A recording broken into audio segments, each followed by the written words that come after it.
Dans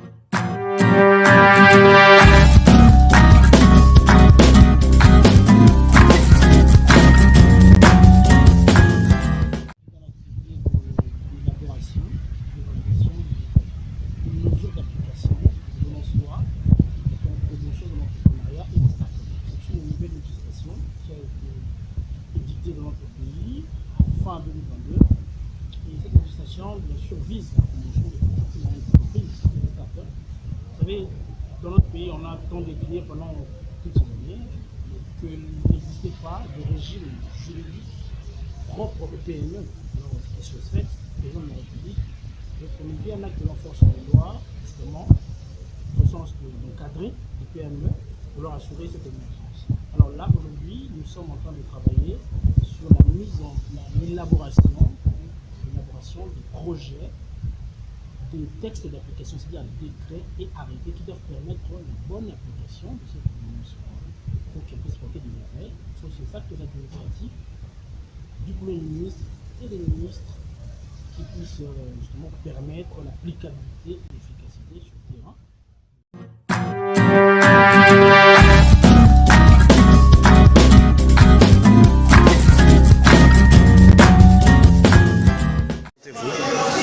Oui, je me présente, je suis Monsieur Jules Petitata, je suis chef de division au ministère de l'entrepreneuriat, petite et moyenne entreprise. Merci bien Monsieur Jules, nous voulons juste avoir la quintessence de cette deuxième journée. Nous signalons que l'activité qui se passe aujourd'hui dans les bâtiments Tembena Tembe a commencé hier concernant les entrepreneuriats, les start-up. Alors aujourd'hui, il a été question, si vous pouvez nous brosser un peu la quintessence. Merci pour cette opportunité que vous nous accordez. Nous arrivons effectivement au deuxième jour de notre atelier qui a commencé depuis hier le lundi. Il était question d'examiner les propositions venant du consultant en ce qui concerne les mesures d'application de deux ordonnances loi. La première concerne l'ordonnance loi numéro 22/030 relative à la promotion de l'entrepreneuriat et des start-up en RDC. La deuxième, c'est l'ordonnance numéro 22/031 du 8 septembre 2022 relative à la promotion de l'artisanat en République démocratique du Congo. Donc nous nous sommes attelés à cet exercice de scruter minutieusement les propositions venant du consultant en termes de décrets, en termes des arrêtés interministériels et en termes des arrêtés ministériels. Voilà le travail auquel les experts venant de l'écosystème entrepreneurial de la RDC, que ce soit le secteur public et le secteur privé, nous sommes mis dans des sous-commissions afin d'examiner ces propositions de ces mesures d'application pour que demain, le ministère, disons la République démocratique du Congo, puisse réellement aller dans le sens de la promotion de l'entrepreneuriat, vision chère du chef de l'État qui veut, au travers de l'entrepreneuriat, que nous puissions avoir une classe moyenne des millionnaires en Europe.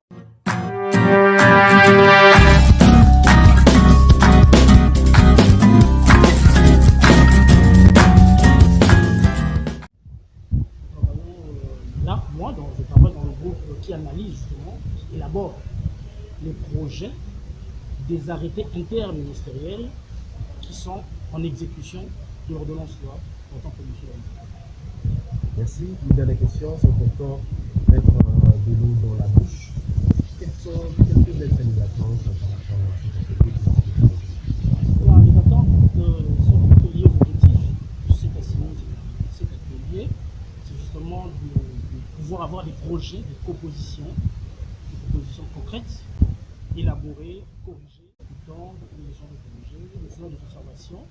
Alors, ce que l'on espère, c'est que tout ce que nous proposons, nous en tant que Fédération de l'Entreprise du Congo, en tant que chambre de commerce, c'est le cas patronal, c'est que nous représentons le secteur privé.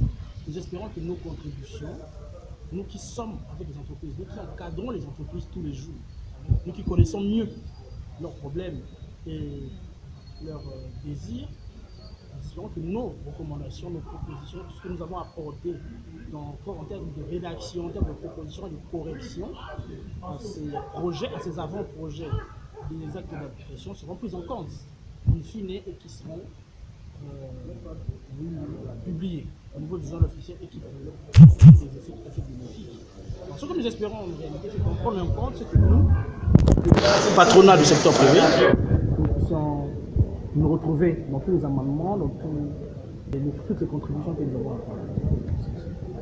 Nous consultons et la suite, parce que là on s'arrête, mais il y a une suite. Alors, il faudra que les consultants prennent en compte les désidérats de la FEC et nous espérons en tout cas que ce sera le cas pour le bien des entreprises.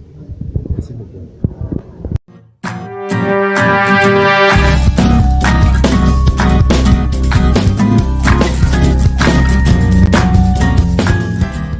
Parler de la conclusion ou bien de la fin de ces travaux, il est évident qu'on puisse relever un point important.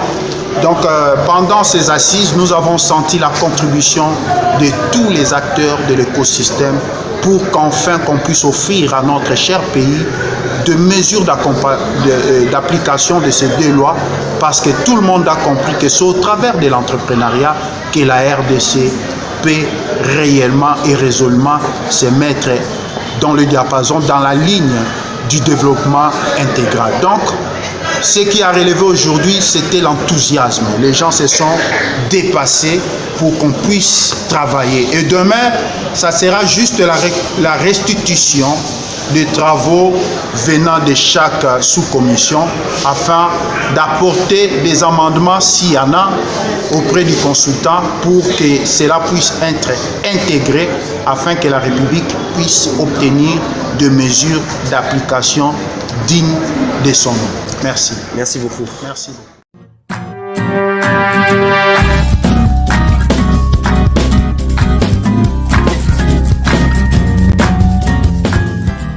Si vous pouvez vous présenter. Bonjour, moi c'est Maître Dieu Merci Bamba. Je suis juriste d'IFOGEC.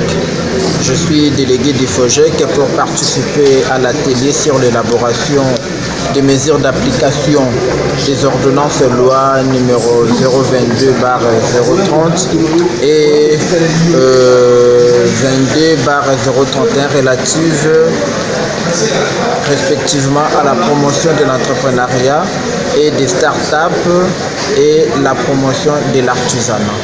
Donc je suis ici pour le compte du FOGEC. Merci beaucoup pour votre...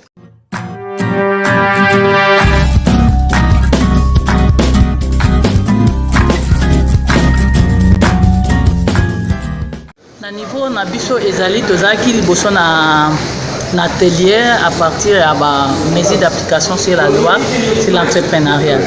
Donc na groupe na biso tozali kotala makambo oyo etali totala lokola ordonnance loi et que c'était déjà promulgué. Donc totala siko ba mesures d'application pendant totala est-ce que et sengeli ezala ndenge wana to il y a des choses qu'on peut mettre dans la mesure d'application. C'est ça le travail qu'on est en train de faire ici. Depuis hier, tobandaki lobi de lelo tozo continuer na groupe na biso tozo kobunda na makambo etali organisation ya ba PME, makambo etali enregistrement ya ba PME, makambo etali ba taxation, ba formation sur l'entrepreneuriat. Tout ça, c'est les choses qu'on est en train de voir dans notre groupe.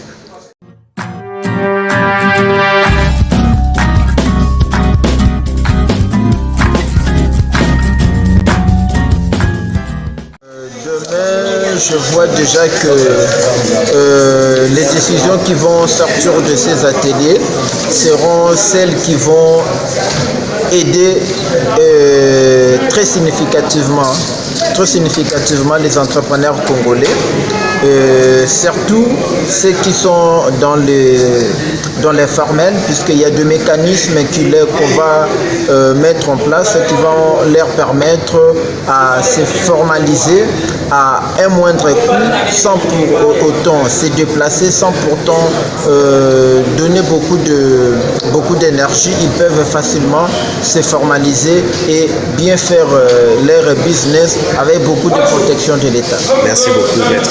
Merci. D'importance, surtout en ce qui concerne FOJEG, parce que dans la commission où je suis membre, c'est une commission qui traite essentiellement les questions liées à l'entrepreneuriat. Là-dessus, nous sommes en train de voir les mesures d'accompagnement qui sont à la compétence du ministre de tutelle, c'est-à-dire ministre de petites et moyennes entreprises. Alors, les mesures, on voit si ces mesures-là proposées par les consultants sont capables de booster ou d'aider les entrepreneurs congolais à bien travailler pour ne pas rencontrer certaines difficultés qu'ils ont souvent l'habitude de rencontrer, notamment en ce qui concerne la taxe et aussi certaines tracasseries.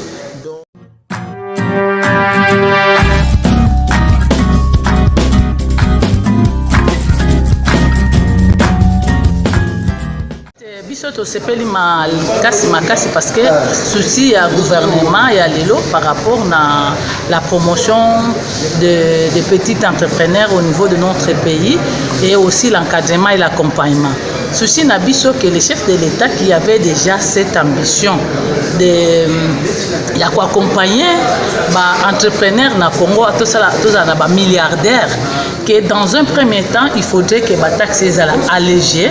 Il faudrait que tout ce qui est documents officiels, ils allaient quand même communiquer à tous les niveaux, que Moutounion ait des droits et des devoirs, et puis ils allaient quand même, ceux qui moyens ils allaient ici à des frais à payer, et les cas quand même à niveau ya guichet unique et les cas directement dans la banque, que les cas qui sont soutenus d'un service tel à Koya à l'Obaboy, service tel à l'Obaboy, parce que dans le niveau ya ministère entrepreneurial, ils allaient dans presque service union donc à partir de l'agriculture. On peut créer des entrepreneurs, forgerons, donc tous les services créent des entrepreneurs. Donc nous voudrons qu'à toute catégorie, qu'on puisse avoir des mesures d'application selon le domaine que les gens sont en train de se promouvoir. Nous voudrons que le gouvernement prenne toutes les dispositions pour que l'argent ne puisse pas dilapider, mais nous voudrons que l'argent qui pouvait entraîner fisc dans un premier temps, par rapport à tous les frais, parce qu'il y a des endroits où les gouvernements peuvent doter d'abord une année, 2 ans, que les gens se structurent bien avant qu'ils commencent à payer. Mais ceux qui payent l'argent doivent être vraiment focalisés dans les caisses de l'État et que ça doit nous retourner par rapport aux subventions, par rapport aux autres actions qui devraient promouvoir les routes, les dessertes agricoles, tout ce qui est infrastructure par exemple, par rapport à l'argent qui entre dans notre ministère. Donc nous savons bien que le ministère, il a aussi d'autres ministères. Nous voudrons que demain ou après-demain, que tous les ministères soient ensemble pour regarder tout ce qui est fait, droit à payer, pour que chacun de nous sache, je dois quoi à l'État et l'État doit quoi à moi, en tant que Congolais que je suis. Merci beaucoup. Et même pour nos étrangers qui viennent aussi en appui à nous, quels sont les droits et les devoirs pour la promotion de l'industrie ou des petites et moyennes entreprises au Congo. Voilà un peu ce que je pouvais donner. Donc nous sommes très contents et nous participons, nous donnons nos points de vue pour que le gouvernement puisse avoir des mesures d'application conformes qui ne va pas biaiser ni les gouvernements ni la communauté congolaise ou nos investisseurs ou les étrangers qui pouvaient venir s'investir au Congo. Donc nous voudrons que nous puissions vraiment promouvoir l'économie du pays en partant du petit artisanat ou du petit entrepreneur locaux ou les centres d'incubation pour former les entrepreneurs. Quoi. Merci beaucoup, nous vous remercions madame. Merci beaucoup.